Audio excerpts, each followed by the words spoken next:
বিসমিল্লাহির রহমানির রহিম। ওয়া তাআওয়ানু আলাল বিররি ওয়াত তাকওয়া ওয়া লা তাআওয়ানু আলাল ইসমি ওয়াল উদওয়ান। সাদাকাল্লাহুল আযীম।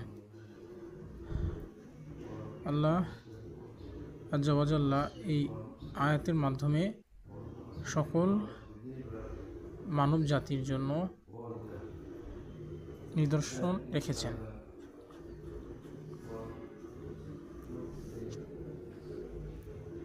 এবং বিশেষ করে এটি মুসলমানদের জন্য, এবং অবশ্যই এটি মুসলমানদের জন্যই, এবং যারা বিশ্বাসী মুমিন তাদের জন্য আল্লাহ এই আয়াতে কারিম বলেছেন। তিনি বলেছেন যে ভালো সময়ে একে অপরকে সহযোগিতা করো, দান করার মাধ্যমে, সহায়তা করার মাধ্যমে, এবং তোমার পক্ষে যা কিছু সম্ভব তার দ্বারা একে অপরকে সহায়তা করো। মানুষ বিভিন্নভাবে হয়তোবা হাজারভাবে একজন অপরকে সহায়তা করতে পারে। আল্লাহ আজ্জা ওয়া জাল্লা বলেছেন সহায়তা করুন এবং একতা বজায় রাখুন। তাওয়ানু অর্থাৎ সহায়তা করুন, এবং কখনোই কোনো খারাপ কাজে পরস্পরকে সহায়তা করবেন না।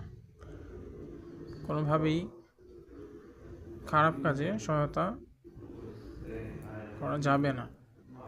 এবং এই নির্দেশনা আল্লাহ সকল মানুষের জন্যই দিয়েছেন।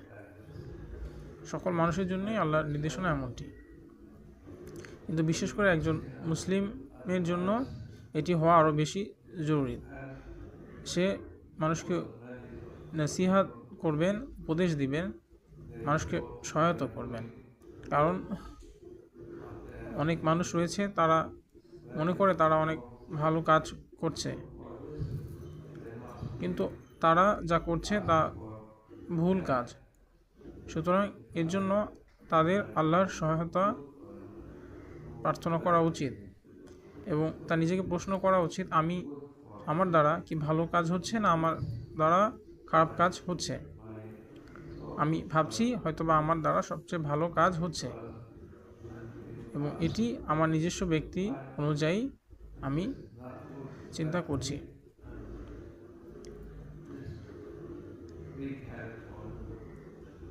তাই আল্লাহর সহায়তা প্রার্থনা করা আমাদের উচিত। এর মাধ্যমে আমরা খারাপ কাজ বা ভুল কাজ করা থেকে বিরত থাকি। হয়তোবা সেই ভুল কাজগুলি আমরা নিজে অজান্তেই করছিলাম। এমন সময় হচ্ছে আমরা এমন কিছু করছি যা আমরা মনে করছি ভালো, কিন্তু আদৌতে তা ছিল খারাপ, আমাদের জন্য অমঙ্গল। আল্লাহ আমাদেরকে খুশি হওয়ার তৌফিক দান করুক, যেন আমরা সকলকে সহায়তা করতে পারি, এবং যেন সকল মানুষ আমাদেরকে সহায়তা করে। আল্লাহ আপনাদের সকলকে বরকত দান করুক।